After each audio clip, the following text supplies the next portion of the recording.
que de verdad quiera ser un trascendente. Un rato. Estamos armando equipo, Gabo. Es que antes yo hacía todo. Sí.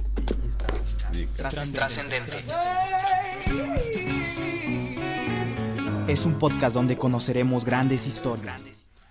Hey, hola, ¿qué tal, trascendentes? ¿Cómo están? Estamos bien contentos porque estamos grabando un nuevo episodio. Ya teníamos tiempo sin vernos, una disculpa, pero volvemos con todo y tenemos un invitado especial que yo creo que de las personas, Gabo, que me has hablado, de Willy lo conozco sin conocerlo. O sea, yo ya lo conocía, él llegó y ¿qué onda, Willy? Y él así como que, ¿y este confiado quién es, no? Y yo le digo así como con confianza porque Gabo me ha platicado mucho de él, me ha hablado de que es una de las personas que más admira. Y pues eso me da mucha alegría tenerlo hoy aquí en el podcast para que nos platique su experiencia contigo cuando se conocieron y todo eso. ¿Qué tal, Ray? Es un gusto estar otra vez por aquí y creo que vamos a arrancar muy bien el año. El proyecto estaba un poco estacionado por ocupaciones que ya les contaremos en el siguiente episodio, pero hoy estamos de fiesta. Tengo a un gran amigo con nosotros, espero te haya contado lo bueno, porque Hay de todo. De todo un poco. no, a un buen amigo, Willy Martínez. ¿Qué tal? Qué gusto para mí poder compartir este espacio con ustedes. Gracias por la invitación y pues también por todos los que podamos llegar a través de este podcast. Me siento contento de estar en Chihuahua y me siento feliz de estar en Trascendente. Vienes para el segundo aniversario, bueno, no sé si para eso venga Sí. objetivamente, Sí. para el segundo aniversario de la iglesia de Gabo, que es Betania. Lo mencionamos porque pues estamos muy transparentes, Gabo tiene su iglesia, yo tengo la mía. Y viene a eso, y pues qué felicidad, ¿no? Porque es una de las personas que yo creo marcó tu vida. Sí, así es. Espero que yo también la de él positivamente.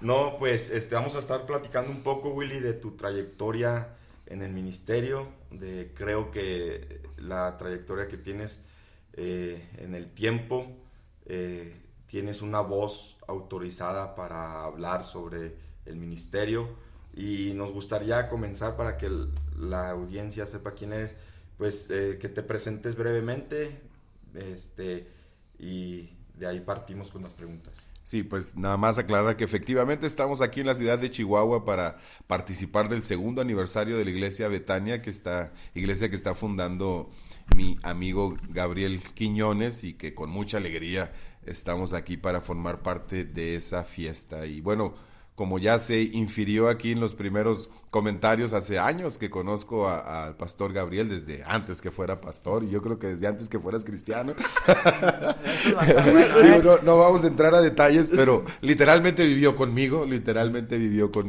conozco a su familia, no a toda, pero sí a hermanos, mamá, primos, porque es una familia muy extensa, y bueno, Bastante. tenemos muchas aventuras juntos que no nos alcanzaría el tiempo para describir. Pero ¿quién soy yo? Willy Martínez, radico en la ciudad de San Luis Potosí.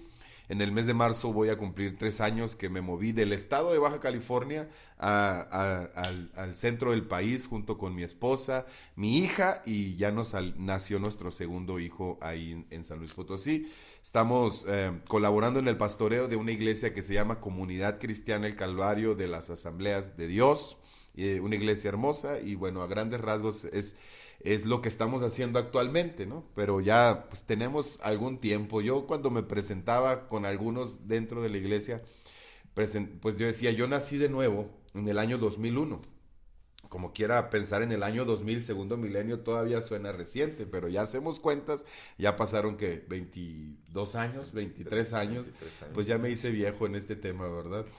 Salí del Instituto Bíblico en el año 2006 y desde entonces andamos dando lata. Entonces cuando digo que ya tengo más de 15 años de trayectoria en el ministerio, pues ya como que se oye como que es algo, ¿no? Pero igual yo me sigo considerando un aprendiz porque cada vez seguimos aprendiendo cosas nuevas. En ese tiempo he desarrollado el ministerio como maestro, como pastor de jóvenes, conferencista, en diferentes facetas.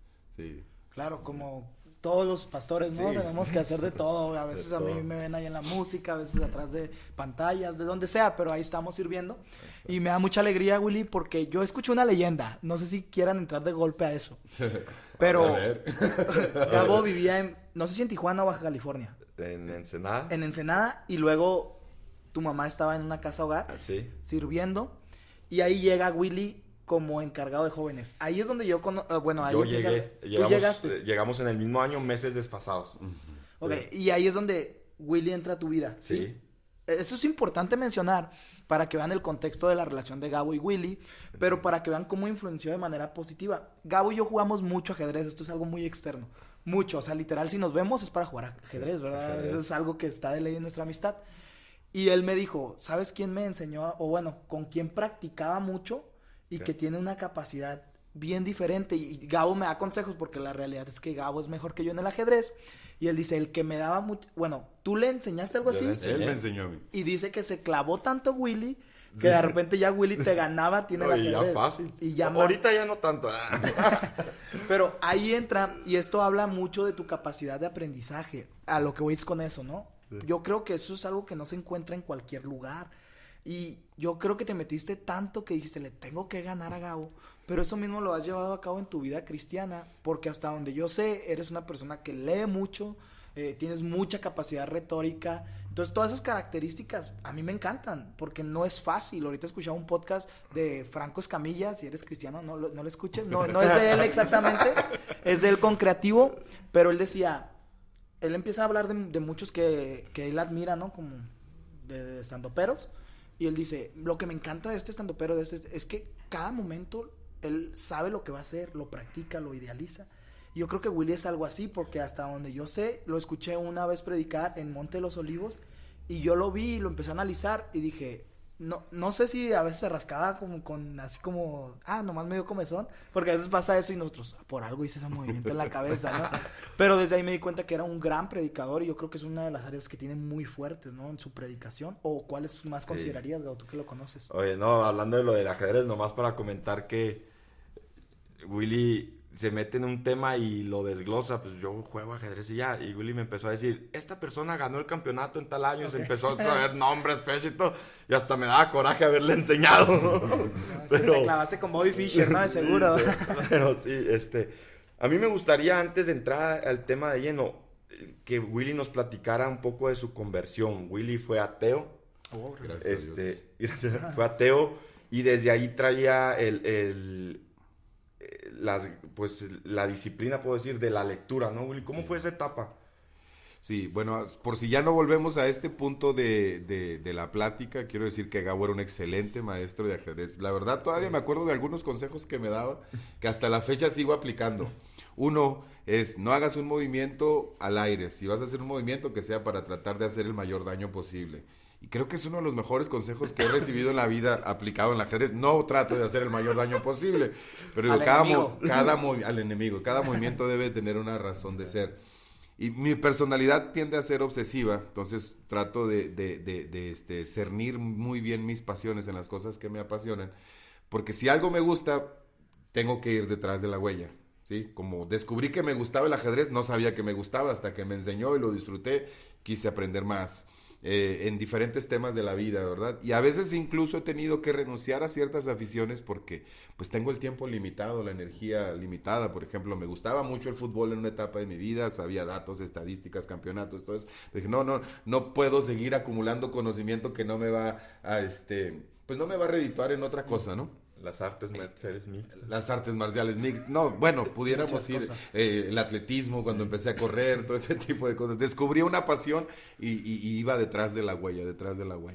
Pero el hábito de la lectura, en efecto, sí lo tengo desde antes de mi conversión. Yo me convertí en el año 2001.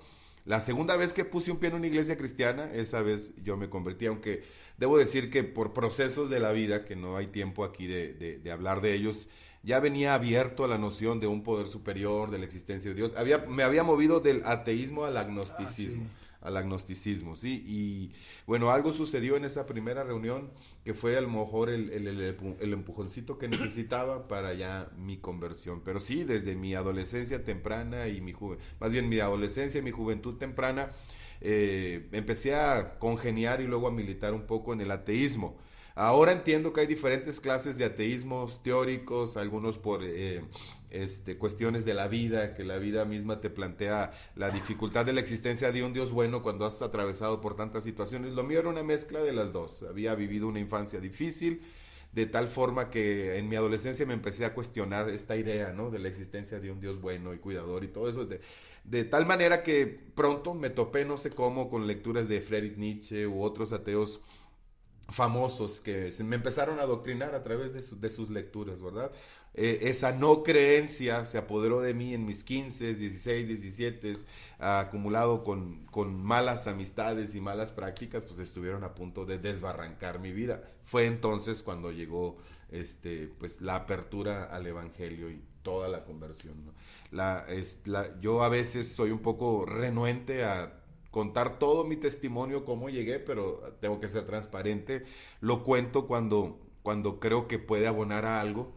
Yo realmente llegué a una iglesia cristiana persiguiendo a una chica, persiguiendo a una muchacha, una cristiana que me gustaba, me invitó al servicio de Navidad del año 2000, no se me olvida la fecha, me gustó el servicio, regresé en enero del 2001 y fue cuando pues me convertí, sí. Y nomás para sacarnos de dudas, ¿se logró con esa chica? No, Fue un medio. Por eso no lo cuento. Nada que... Esposa Íbamos de Willy. así, mira, íbamos en direcciones opuestas. Ella iba hacia afuera y yo iba hacia adentro. Okay. Sí. Oye, Pero sirvió porque me dejó. Se empujó. Me dejó ahí. y fue en el 2001. ¿Y cómo fue este proceso del no creer a recibir un llamado de parte de Dios? Fue gradual, el no creer a la creencia fue gradual, no te puedo decir que fue de la noche a la mañana, fue todo un proceso existencial y fue más existencial que teórico, o sea, no fue que me convencí leyendo los contraargumentos del cristianismo, porque eso lo descubrí hasta después. Fue la misma vida me empujó a aferrarme a la existencia de un poder superior que me pudiera sacar de la situación en la que me encontraba, pensamientos suicidas y cosas por el estilo. Pero ya una vez dentro de la iglesia cristiana hubieron varias cosas que forman parte a lo mejor de la cultura normal y que a veces normalizamos tanto que perdemos el peso que tienen, que para mí me marcaron. Por ejemplo, en el servicio de Navidad que yo fui en el año 2000, había algo que reflejaban los rostros de las personas al momento de la adoración. Fíjate qué tan sencillo, que yo decía, no sé qué tenga esa gente, pero yo lo necesito. O sea, no sé qué esté experimentando esa gente, pero yo nunca he experimentado algo que me haga sentir como lo que ellos están reflejando. Entonces te vas abriendo. Realmente llegué sin muchas defensas, llegué rendido por la vida, vamos a decir así, y Dios se encargó de irme afirmando. Una experiencia que platico también a veces es esto. Yo recuerdo que en uno de los primeros servicios que fui en el año 2000, a lo mejor en ambientes pentecostales va a sonar como más normal, en ambientes no pentecostales pues a lo mejor suena un poco extraño, ¿verdad? Pero la administración a través de palabra de ciencia, ese tipo de cosas. Yo me acuerdo que hubo una vez un llamado al altar, muy específico, 3 personas. Había uno que era un loquito en la ciudad, de esos que se ponían a bailar en una tienda donde ponían música. Había otro que era famoso porque se endemoniaba en todas las iglesias que iba, que llamó el pastor para ministrar y me llamó a mí también. O sea, esa vez nomás quiso ministrar a 3. Y les digo, para que vean el nivel que les andaba manejando cuando llegué, ¿no? Entre el loquito y el endemoniado. Ahí estaba yo. Pero no recuerdo obviamente lo que le dijo a él ni a aquel. Nada más recuerdo que cuando oró por mí, empezó a desnudar mi vida como si me conociera. Y yo pensé, esta muchacha ya le fue a dar el chisme, ¿no? Es lo que estaba pensando, ya le fue a hablar de mí. Pero luego dije, pero estas cosas yo no las he platicado ni siquiera con ella. O sea, fue algo que trabajó mucho en mi convicción. Dije, esto es algo serio, esto es algo real, ¿me explico? Me afirmé. En ese mismo año me acuerdo que hubo un campamento de jóvenes. No recuerdo el nombre del predicador, pero fue un predicador invitado. Fui a mi primer campamento de jóvenes de ahí de la iglesia en donde me convertí y ahí Dios trató fuertemente con mi llamado. El último día de ese campamento ya fue un servicio general de domingo, nuevamente en el altar. El altar para mí ha sido muy trascendente, ¿no? El hermano está orando por todo el mundo, yo estoy ahí esperando que oren por mí. Me da una palabra muy sencilla: Dios quiere usar la vida de este muchacho. Yo no crecí en una iglesia cristiana, no tengo familia cristiana, fui el primer converso de mi familia, de manera que el lenguaje y la cultura evangélica en ese momento de mi vida me era muy ajeno. Entonces, el que me dijeran, Dios te quiere usar, realmente no me timbraba nada en especial. Regresé a mi lugar, y cuando regresé a mi lugar, mucha gente de la que ya me conocía, como que sentían que algo padre había pasado en mi vida. Oye, qué buena palabra recibiste, qué tremendo lo que Dios quiere hacer con tu vida. Y yo dije, es chido entonces lo que me acaban de decir. Está bien. Entonces, esa es, si me tengo que regresar en el tiempo, la primera pista en la que yo sospeché que Dios quería hacer algo a través de mi vida. Ya lo demás fue ir confirmando, de tal manera que a los menos de 3 años, perdón, de haberme convertido, pues ya estaba firmando mi solicitud para ir al seminario. ¿En qué año entraste al seminario? En el año 2003. Se fue muy Sí. corto el tiempo de tu conversión a entender que Dios quería algo contigo. Sí, fue. Fíjate que eso es muy interesante porque, bueno, no está en la Biblia, pero yo pienso que hay ciertos tipos de llamados que son muy claros, en los cuales no puedes decir, no, es que a lo mejor el predicador vio mi Facebook o así, o sea, es directamente Dios contigo a través de la vida de una persona. Y yo creo que eso fue lo que te sucedió, ¿no? Sí, fue algo que yo fui entendiendo después, digo, eran cosas que no entendía. Jesús le dijo una vez a sus discípulos, lo que yo les hablo no lo entienden ustedes ahorita, pero lo entenderán después, ¿no?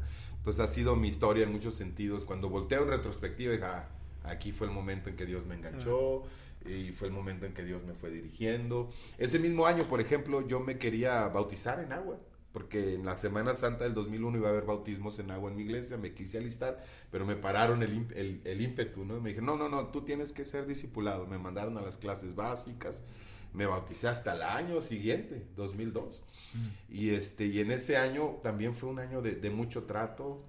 Procuré involucrarme en todo lo que me pude involucrar, seguía los de evangelismo, andaba ahí tratando de ayudarle a los maestros en todo. Fue una conversión, no digo radical, pero no me metí a jugar a la iglesia, pues, o sea, fue algo como que le voy a dar una oportunidad. Ahora entiendo que es Dios quien me dio la oportunidad a mí, pero yo lo miraba así como, le voy a dar una oportunidad a Dios y se la voy a dar sin reservas, ¿sí? Y bueno, hasta el momento no me he arrepentido de eso. Willy, y por ejemplo, platicas que eres el primer converso de tu familia. Sí. ¿Qué sucede después de eso? ¿Te conviertes y tu familia dice, este loco, qué le pasó o qué? Algunos lo entendieron, otros no tanto. Mi familia es una familia dispersa. Estoy refiriéndome a mi familia materna, que es con la que crecí. Mi familia paterna, pues por historias de la vida no crecí junto con ellos. Algunos lo digirieron, otros no. No es como que hubiésemos sido una familia muy religiosa y estuviera traicionando los principios familiares, ¿no? Era como la mayoría de las familias en México, católicos nominales, pero no practicantes. Entonces, yo me acuerdo que cuando era adolescente mi mamá me hizo hacer la primera comunión y luego la confirmación. Y ella decía, con eso yo ya estoy cumpliendo. Como que ahí había terminado su obligación religiosa para conmigo, ¿no? Y no fue como pasa en otros casos, como que, ay, traición, cambiaste de bandera. No, o sea, se entendió que pues estaba explorando con las opciones que la vida presentaba. Algunos quizá esperaron que se me pasara pronto, algunos quizá lo vieron como algo positivo por el rumbo que llevaba mi vida, que intentara acercarme a las cuestiones espirituales. Lo cierto es que respetaron mi espacio. Lógicamente, cuando yo me convertí, quise traerlos a todos y los invité en diferentes ocasiones y por diferentes razones, solamente germinó en algunos de ellos. Somos una familia grande, soy el menor de 9 hermanos y cada uno pues ha hecho su vida y sus hijos y todo eso. Y en momentos puntuales de su vida me hablaron, buscaron un acercamiento para buscar un consejo, una palabra, pero aún así siguieron su camino. O sea, me encantaría contarte la historia de otros, de que me convertí, luego se convirtieron todos, pero no fue mi caso.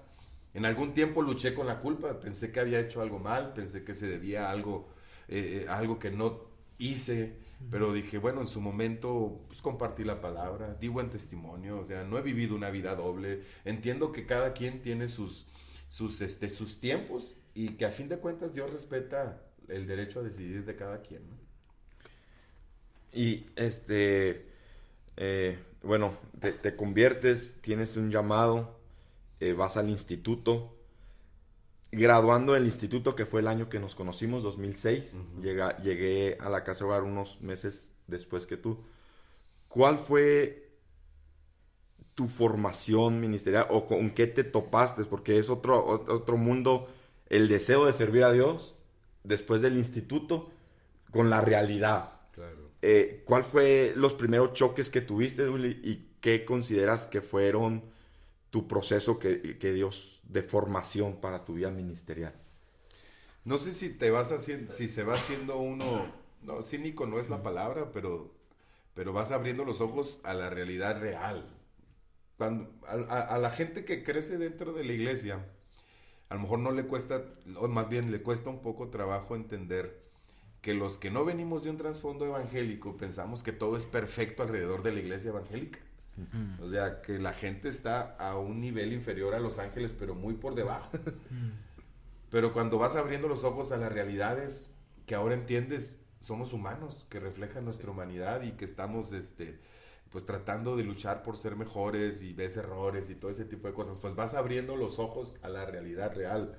Cuando yo salí del seminario, yo me acuerdo que una de mis oraciones, porque miraba que en pasadas generaciones se hacía difícil que alguien pudiera dedicarse al ministerio de tiempo completo en cuanto graduabas. Ahora yo empecé a orar, Señor, me gustaría poder servirte en lo que me estoy preparando de tiempo completo, no porque le tenga miedo a un trabajo, porque pues trabajé desde mi adolescencia, de hecho dejé un buen trabajo para entrar al instituto, sino porque realmente quería dedicarme a lo que me estaba preparando. Entonces cuando salí, la directora de la casa hogar me invitó a pastorear en una casa hogar donde había cerca de, entre niños y adolescentes, 100, más staff, familias y todo eso. Entonces, a vivir ahí y encargarme de las cuestiones espirituales y asistir en todas las cosas que conllevan la casa hogar. Esa fue mi primera experiencia. Fue bueno, pero fue toparte con la realidad. Por ejemplo, en casa hogar yo viví rechazo de los mismos muchachos. En el primer año me costó tanto trabajo ganármelos, al grado de que tengo imágenes mentales de que llegaba a un lugar donde estaba una bolita de chicos, voy a sentarme con ellos y platicar con ellos, y en lo que yo llegaba se dispersaba la bolita, o sea, señales de rechazo, y yo pensando, pues uno pensando que como eres portador de la palabra de Dios, todo el mundo te va a recibir con, pásele siervo del Señor, no, pues te vas dando portazos que te van abriendo los ojos a la realidad, y es bueno que sepas a lo que te estás enfrentando, que no es un camino de miel sobre hojuelas, que es un camino donde hay tentación, donde hay traición, donde hay deslealtad, donde hay todo ese tipo de cosas, pero que vale la pena seguirse caminando. Te estableces ahí como pastor y como encargado de, ¿cómo se le puede decir? Era como el pastor de la casa hogar, pero la casa hogar tiene una cobertura de una iglesia, okay. Centro Familiar Cristiano Bethesda en Ensenada. Entonces, los fines de semana nos congregábamos ahí. Si bien durante semana pues se hacía la vida normal de una casa hogar, llevarlos a la escuela, asistirles con sus tareas, me tocaba ya hacer juntas pues como su tutor, ¿no? Ir y presentar, firmar boletas, todo ese tipo de cosas. Y durante 6 años estuve colaborando en esa casa hogar, junto con mi participación en la iglesia.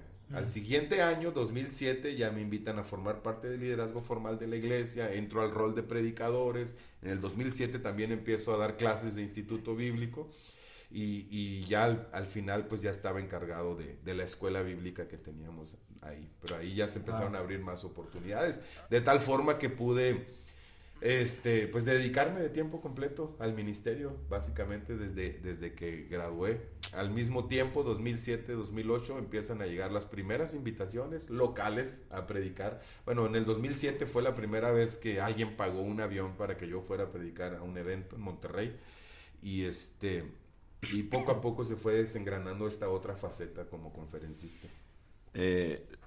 Me tocó, aparte de ser compañero de Willy de cuarto, fui parte de los chavos que le tocó inconversos ahí en la casa hogar, aunque crecí en una familia cristiana. Pues yo no había tenido una decisión de seguir a Cristo. Y Willy lidió conmigo, Ray, en los primeros. Lo más silvestre de Gabo me tocó lidiar lo mismo. Entonces,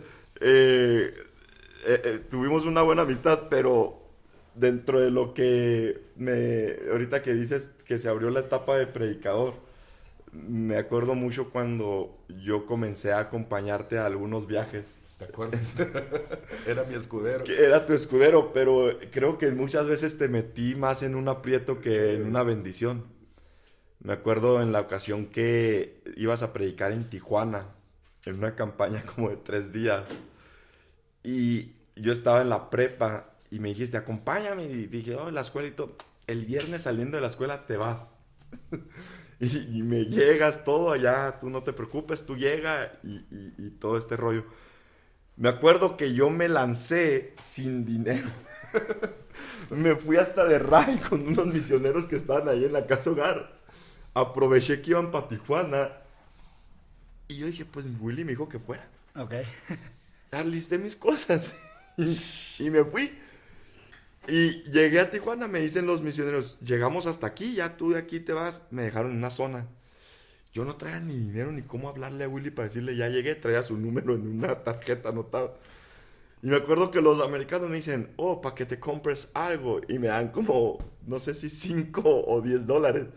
Y busco unas casetas telefónicas, no sé si ahorita no sé si alguien las conozca, pero que te cobraban por minuto que gastabas. Y le llamo a Willy y le digo, oye, ya llegué.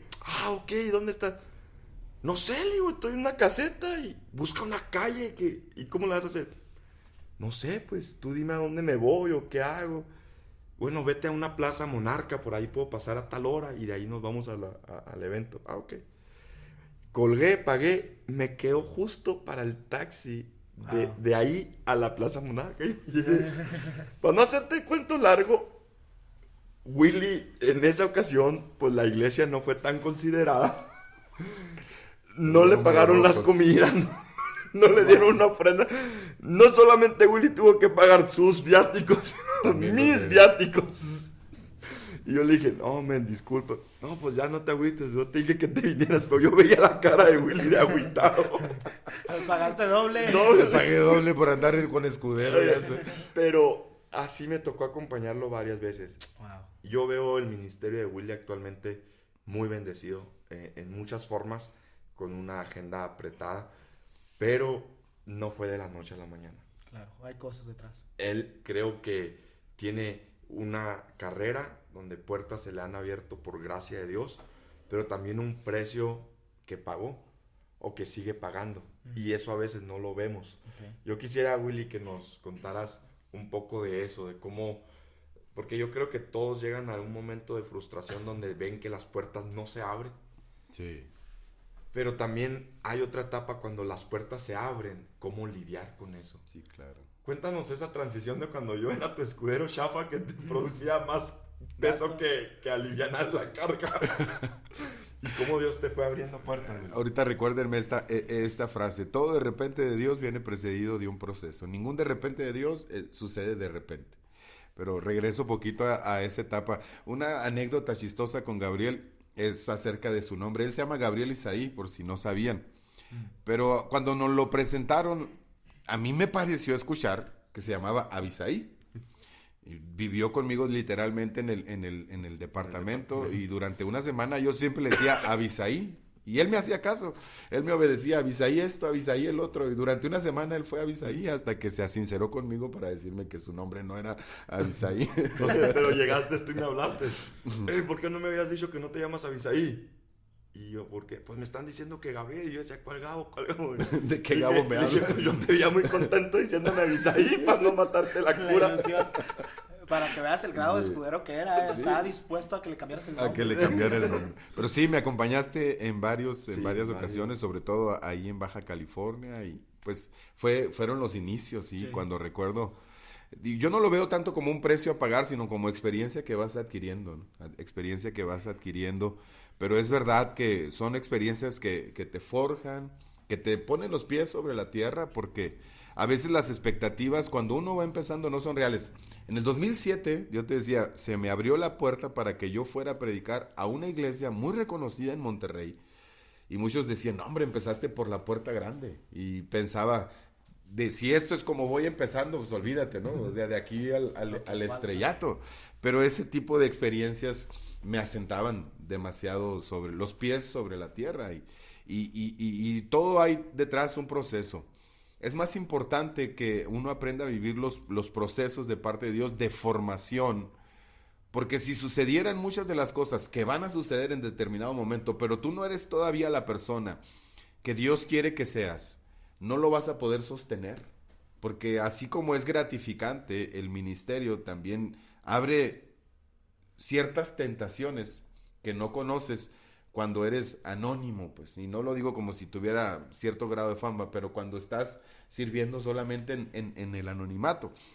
Hay ciertas tentaciones que van desde la fama hasta el dinero, el reconocimiento, ese tipo de cosas que si no estás preparado mental o espiritualmente para trabajar con ellas, te van a poner tropiezo, te vas a tropezar y vas a terminar por querer correr tropezándote y abortando incluso cosas que Dios quería hacer en tu vida. Yo he visto a muchos que han querido correr antes de aprender a caminar y en el camino se han tropezado y les ha costado mucho trabajo, si es que lo han logrado, volverse a levantar. Entonces a veces uno le gana la ansiedad, piensas que ya estás listo, piensas que el mundo te está esperando. No, el mundo no te está esperando. O sea, lo primero que uno tiene que hacer es abandonar una mentalidad mesiánica. El papel del Salvador del mundo ya está muy bien ocupado. Ese lugar lo ocupa Jesús y nada más. Pues de ahí en fuera todo es gracia. Las oportunidades de servir, de predicar la palabra es nada más que gracia y uno tiene que verlo así y valorarlo así, ¿verdad? Porque cuando crees que eres tú la próxima figura o la próxima estrella o el próximo que trae la revelación para cambiar la historia de la iglesia, ahí ya se empiezan a torcer las intenciones, se empiezan a pervertir las verdaderas razones por las que estamos en esto. Entonces, recomendaciones hay muchas, sobre todo que aprendas a vivir tu proceso, a ir a los ritmos que Dios te quiere llevar, a no forzar las cosas, ¿sí? Quizá por la formación pastoral que yo recibí, aprendí a esperar a que se me abrieran las puertas, aunque muchas ocasiones tuve la tentación de tocar yo las puertas. O sea, yo no critico a quien lo haga, simplemente por la forma en que a mí me enseñaron que tenía que esperar a que se abrieran las puertas. Y hay puertas que parecía que nunca se iban a abrir. Pero ahora cuando veo en retrospectiva digo, o sea, no cabe duda que fue Dios, no cabe duda que fue Dios, no cabe duda que fue Dios. Y hay puertas que los hombres cierran, o abren, mejor dicho, que los mismos hombres te pueden cerrar, pero las puertas que Dios te abre, nadie te las puede cerrar. Lo mismo las puertas que Dios cierra, nadie te las puede abrir. Entonces hay que aprender a caminar en ritmos, es muy importante eso, y que entendamos esto, que Dios está más interesado en nuestro carácter que en lo que podamos hacer nosotros por su obra. Me encanta la historia de Juan el Bautista, yo creo que es uno de mis personajes favoritos. En el Evangelio de Lucas, en el capítulo 1, versículo 80, dice que el niño crecía y se fortalecía en espíritu y estuvo en lugares anónimos hasta que llegó el día de su manifestación. Ahí hay todo un proceso descrito en ese pasaje. Crecía y se fortalecía en espíritu, en lugares desiertos, apartados, ¿sí? Porque iba a llegar el día en que saliera del anonimato, porque iba a llegar el día en que iba a presentar el mensaje. Pero cuando llegara ese día, Juan no iba a llegar vacío, pues. ¿Por qué? Porque estuvo creciendo y fortaleciéndose. Entonces hay muchos que están en la ansiedad de decir, ya quiero que me conozcan, quiero que me inviten, quiero viajar, quiero volar y todo eso, pero el día que pase eso, ¿qué? ¿Tienes algo de parte de Dios que decir? O sea, llegado el momento, ¿estás listo para pararte y decir, así dice el Señor? Si no, entonces tienes que seguir pasando el proceso. Procesos de formación son importantes para poder sostener los momentos puntuales en los que Dios quiere promoverte. Wow. Oye, y luego pasa al revés, bueno, un poquito, uno está desesperado por salir y empieza a ver cosas de que, unas salidas y todo. En mi caso, nunca he sido un predicador que despegó en el área de evangelismo o de andar itinerante, pero tuve un chispazo ahí local y todo. Y después hubo un momento de enfocarme más a un ministerio que nunca pensé que iba a estar, que es en la Casa Hogar. Después de que estuve en la Casa Hogar y de repente llega una que otra invitación, siento tanto nervio de decir, no sé si yo tengo algo que decirle a la iglesia. Y como que de repente, ya que estoy metido en la invitación y todo, digo, ay Dios, no sé ni por qué acepté, no sé si yo soy el correcto. Entonces, no todo es como lo vemos de lejos o en el Instagram o en las redes sociales. No todo es así. Porque cuando no se han abierto las puertas, estás con eso. Pero cuando se abren, también tienes otros temores. Y más el cumplir el propósito de Dios, pienso yo. Entonces, Una de las publicaciones clásicas de los predicadores cuando vamos a un evento y nos toman foto y salimos bien, haciendo lo que más disfruto. Pero la verdad es que no siempre se disfruta. La verdad es que hay mucho sufrimiento detrás de eso. Claro, no es un martirio, tampoco lo quiero poner como pero es eso, ¿no? Es entrar en la seguridad de realmente tengo algo que decir y sí. Y pues debe de serlo, porque no deberíamos de plantarnos con tanta soltura sin estar seguros que estamos cumpliendo una misión de parte de Dios y que es Dios el que nos está facilitando la oportunidad de estar ahí. Siempre tenemos que valorarlo, pero la verdad es que hay muchas luchas con las que uno enfrenta, dejar cosas atrás. Yo empecé siendo soltero en la predicación, entonces para mí era mucho más sencillo ir y venir y aceptar invitaciones, pero una vez que me casé ya tengo prioridades mayores que las ministeriales, y ni se diga cuando nacieron mis hijos. Entonces ahora hay que alternar entre la familia y el cumplimiento de un llamado, porque a fin de cuentas sigue siendo un llamado que no puedo dejar en la congeladora, pero entendiendo siempre que mi prioridad primera es mi familia, ¿no? Entonces, mientras tenga bien atendida a mi esposa, a mis hijos y a mi iglesia local, porque esa es otra prioridad muy importante, pues procuro darle seguimiento a este llamado de parte de Dios, ¿no? Entonces ya no me puedo dar el lujo de aceptar todas las invitaciones como antes hacía. Trato de ser más selectivo, muy agradecido con todas las personas, con Gabriel, que me extienden la oportunidad para hablar en sus eventos o lo que sea, pero pues las prioridades se trastocan, ¿no? ¿Cómo negocias con eso? Con tu familia, con el ministerio, con las predicaciones. Dices no, eso es claro, pero ¿cómo afecta eso en tu cuestión emocional? ¿Cómo le dices? Es que yo... Me gusta que me inviten, pero no puedo. Pero no puedo tanto. Pues no es que no doy tantas explicaciones. Realmente mi método actual es tomar solamente una invitación al mes. Una invitación al mes. Procuro estar 3 semanas en mi iglesia y darme una semana para salir. Es algo que ya he negociado con mi esposa y con anticipación pues lo hacemos.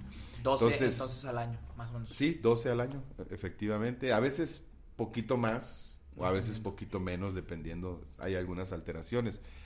Pero, por ejemplo, si me invita a alguien y ya tengo la invitación del mes, digo, hermano, ya tengo esa fecha, ya la tengo ocupada, ¿me explico? No le doy mayores explicaciones, simplemente agradezco, porque pues siempre hay que ser agradecido y dejar la puerta abierta. Les digo, si en el futuro se puede dar la posibilidad de agendar otra cosa, lo haría con mucho gusto. No quiero ser místico en esto, pero ¿cómo aceptas la invitación de alguien? O sea, si es una al mes, okay. ¿Cómo dices, es esta? O le dices, hermano, dame un momento para orar, o el primero que llegue. O el primero que llegue, o esperas a 3, 4 que se junten, o ¿qué haces? En primera nunca respondo a la primera que sí o que no. Siempre es, déjeme checar. Y al día siguiente ya le doy una respuesta. ¿Qué hago en el lapso? Pues oro, obviamente, lo primero que hago es oro, es tú, Señor. Luego lo platico con mi familia y luego lo platico con la iglesia. Si se abren las 3 puertas, entonces le damos luz verde. Sí. Okay. A mí me gustaría, no sé si vas en un proceso No, dale. Bueno, me gustaría saber cómo fue tu proceso de Willy encargado de pastorear la casa hogar a Willy pastor. Pues ha sido un proceso largo, ha sido un proceso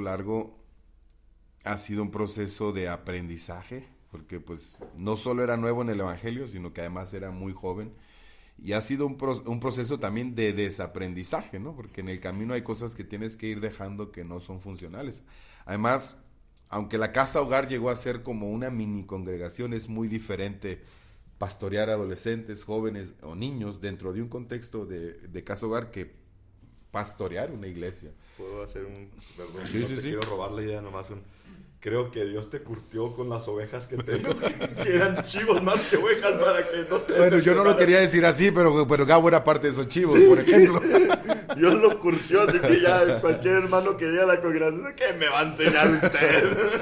No, pero aparte que fue un proceso de mentoreo, o sea, tuve un pastorado muy cercano, mi pastor ejerció como una paternidad espiritual sobre mí y fue colaborar cerca de él y experimentar la confianza de colaborador, la confianza que me daba de predicar, de enseñar, de resolver ciertos casos, sabiendo que él es la figura principal, o sea, en otras palabras, quien asume los riesgos, pues te da una cobertura y una confianza que ya ha llegado su momento, puedes desarrollar, ¿no? Entonces, se van escalonando todas esas experiencias y digo, no lo sé todo, no tengo el hilo negro, pero pues tampoco estoy empezando de cero, aunque sigo aprendiendo, ¿no? Porque cada cabeza es un mundo, cada familia es un mundo, cada ciudad es diferente, ¿sí?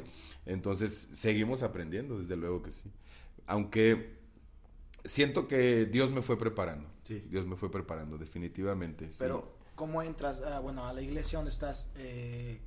¿Te hablan? ¿Necesitamos un pastor? Ok, ¿Cómo fue eso? la razón por la que estamos en San Luis Potosí es... Sí, ese cambio de ciudad es lo que me Sí, sí, porque fue un cambio, ha sido de hecho uno de los cambios más drásticos de mi vida. Número uno, pues soy de Ensenada, Baja California.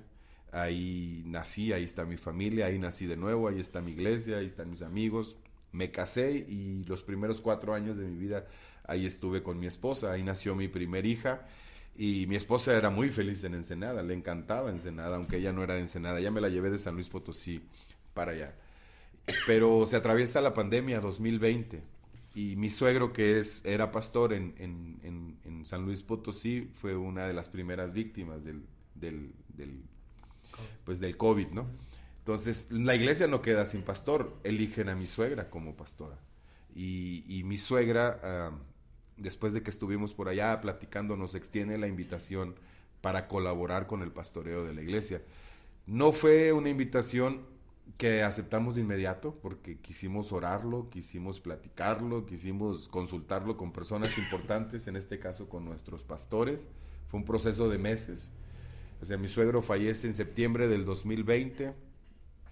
Atendemos el funeral, se dan las primeras pláticas, regresamos a Ensenada y luego en diciembre regresamos otra vez a San Luis Potosí para estar ahí, pues no solo las épocas decembrinas, sino ayudar con la iglesia. Y ahí se dan otras pláticas más serias y la invitación formal.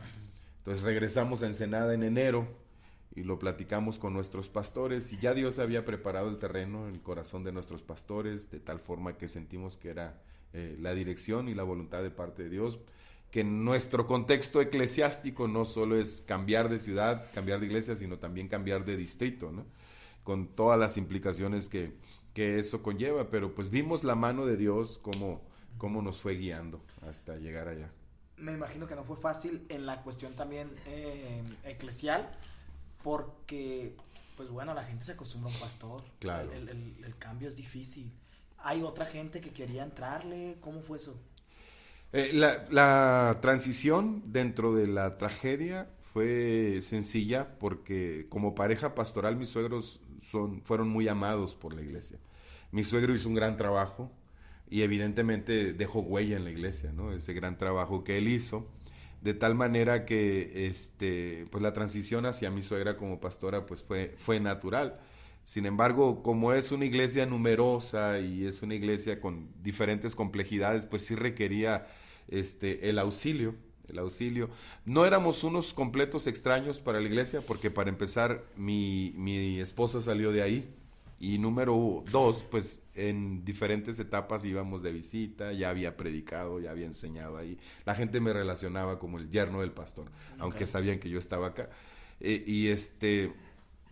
Entonces no hubo una contienda, por ejemplo, por así decirlo. A lo mejor sí hubo intereses, pero la elección fue muy limpia, muy ágil, muy rápida, y entonces así sucedió. Lógicamente, si una congregación ha sido pastoreada más de 25 años por la misma persona, pues dejan una huella, y más si has hecho un buen trabajo.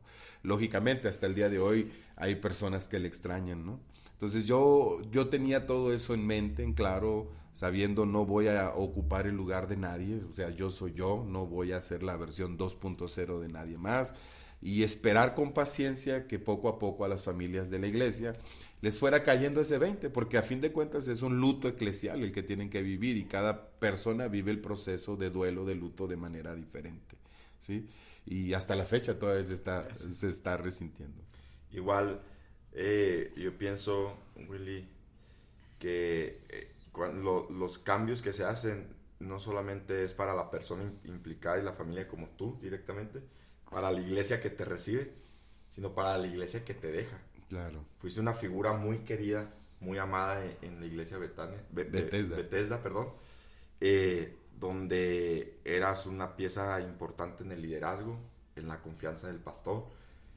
Y creo que también la iglesia vivió un luto en dejarte ir.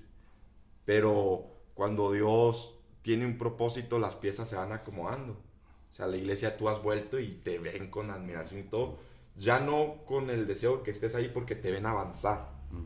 Entonces es padre eso, entender los tiempos y los procesos de Dios Sí, desde luego, porque los cambios no son sencillos, No son no sencillos. son fáciles, y al pasar el tiempo a lo mejor se vuelven más difíciles, pero ese tipo de detalles son importantes. He vuelto a mi iglesia, he vuelto a mi ciudad y he vuelto ya como se siente raro, se los he dicho a ellos, volver como invitado a casa, a la que fue mi casa durante tanto tiempo, pero pues así me abren las puertas de su casa y me dan todas las confianzas que me tenían en su momento. Yo ahí en la iglesia donde salió Willy salió Viri, mi esposa, salí yo, ahí me bauticé, fue donde empecé a servir por primera vez y todo, y tengo relación con algunas personas de ahí, mis suegros están ahí congregándose, y he escuchado como que dicen, no, sí se extraña que Willy nos predique, no, sí se extraña, dejó huella, pues, ¿cuántos años colaboraste ahí, Willy? De tiempo completo, de 2007 hasta 2021, ¿cuántos años serían? 14, 3, sí. 10, 14. 14 14 de años, tiempo más o completo, menos. sí. Wow. Entonces fue una huella importante y creo que tu vida, Willy, ha sido un reto. Has retado, más bien con tu vida, has retado a otras personas, ver tu disciplina, ver tu constancia, y yo creo que has afectado a mucha gente positivamente. Yo puedo decir que yo fui afectado directamente por ti, porque lidiamos, yo creo que más que al principio pastorearme, pues fui tu compañero de cuarto, fuimos amigos, y obviamente siempre he respetado el manto que Dios puso sobre ti y te admiro mucho, pero creo que sin darnos cuenta, directamente tú quizás no te has dado cuenta, pero yo donde escucho tu nombre, escucho buenas cosas. Wow. Escucho buenas cosas, y eso yo creo que se logra con constancia. Yo quiero, para ir cerrando, Willy, ¿qué es lo que tú puedes recomendar para que un ministerio trascienda y de una manera limpia? Yo, sinceramente, no porque estés aquí, siempre he escuchado buenas cosas de ti. No he escuchado a alguien donde has estado predicando y se haya quedado con un mal sabor de boca, y no solamente a alguien que te haya abierto la puerta de su casa, o sea, su amistad. No he escuchado algo. ¿Cómo logras eso? ¿Cómo logras después de 27 años de convertido? No, 22 años de convertido y en el ministerio 17. ¿Cómo logras? ¿Cuántos de casados, perdón? De casados 7. Que es importante mencionarlo También, porque 7. pues, muchos son buenos pastores en el ministerio, pero sus problemas... Matrimoniales. Sí. Sí. ¿Cómo logras eso, trascender en el ministerio?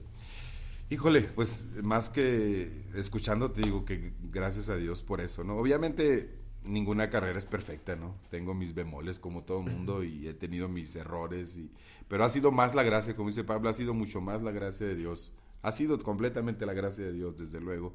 ¿A qué se lo puedo achacar? A la buena escuela que recibí, a la buena escuela de pastoreo, ¿sí? A la formación que obtuve por parte de mis pastores, el acudir a atender a sus consejos y sobre todo seguir su ejemplo, ¿no? Porque las palabras pueden convencer, pero el ejemplo arrastra.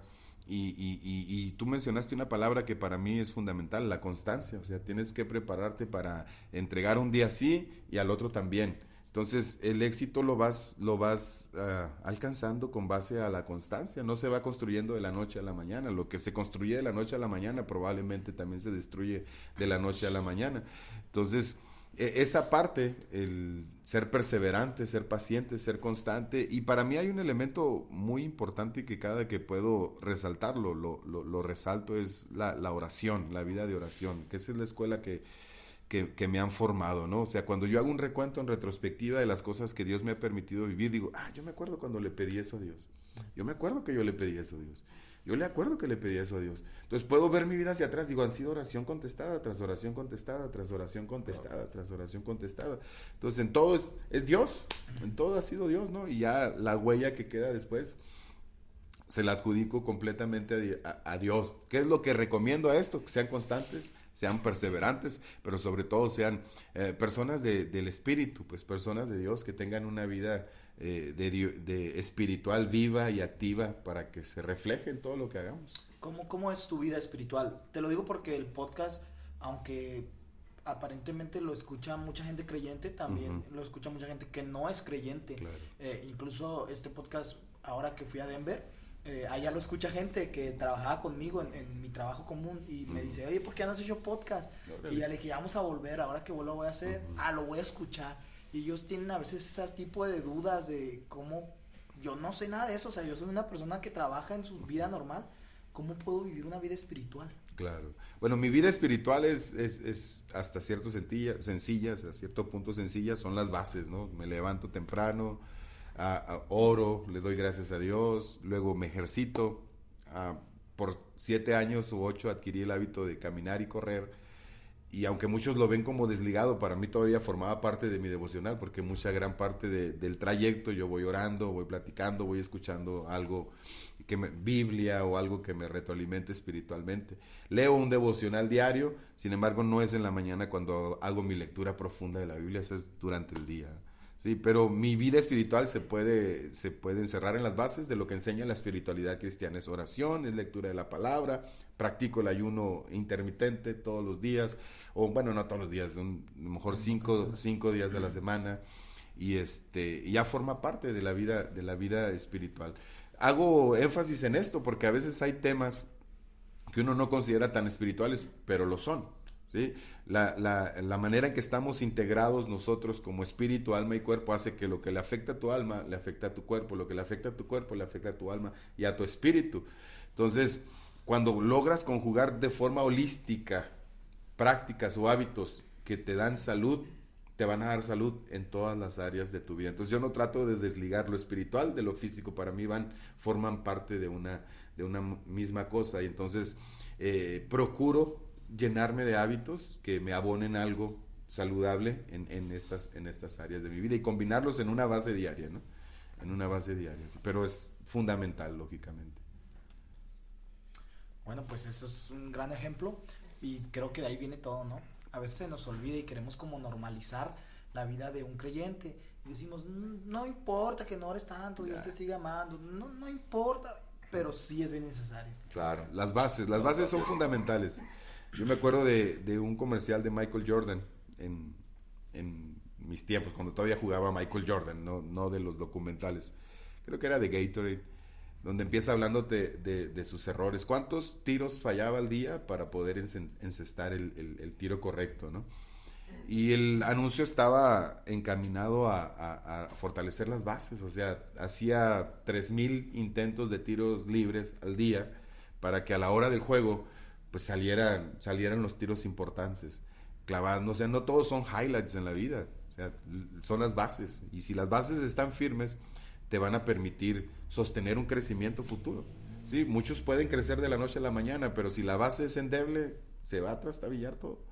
Entonces la base, hay cosas que jamás vamos a trascender del cristianismo, en el sentido de que nunca vamos a llegar a un punto en donde ya no necesites orar, en donde ya no necesites leer de la palabra, en donde ya no necesites consultar a Dios, en donde ya no necesites mentoreo. Nunca. Son las bases del cristianismo, ¿sí? Simplemente las tienes que ir reforzando, son cosas sobre las que se va a sostener tu crecimiento.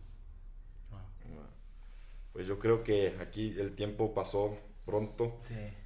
Creo que aquí nos despedimos, Ray. Fue muy ameno. Gracias, Willy, por darte el tiempo y por abrirte y conocerte un poco más. Pues mañana vamos a estar ahí escuchándote con el favor de Dios y pues vamos a seguir haciendo podcast. Vamos a seguir. Excelente. Vamos a dividir como en segmentos para que la gente sepa de qué se trata. Porque, bueno, a Gabo lo sigue gente de todo tipo, pero lo sigue mucha gente que está muy relacionada en el ministerio. Igual a mí, no soy tan famoso como Gabo, pero a mí me sigue más demonio, me sigue más gente que no va a la iglesia y ese tipo de cosas. Entonces, pues, vamos a estar manejando todo para que ese mensaje llegue. Y gracias, pues, porque... Gracias, Willy, por tomarte el tiempo. Sí. No, pues, gracias a ustedes por la invitación. Excelente, y que les vaya muy bien con este proyecto, ¿no? Hay que seguir haciendo ruido a todas las gentes, a todas las personas posibles. Un saludo a todos los que sigan este podcast y pues corran la voz, ¿verdad? Para que siga transmitiéndose. Gracias y bendiciones. Bendiciones. Listo, se fue. 3, 2, 1. Hola. Tripas, nos vamos. Oye,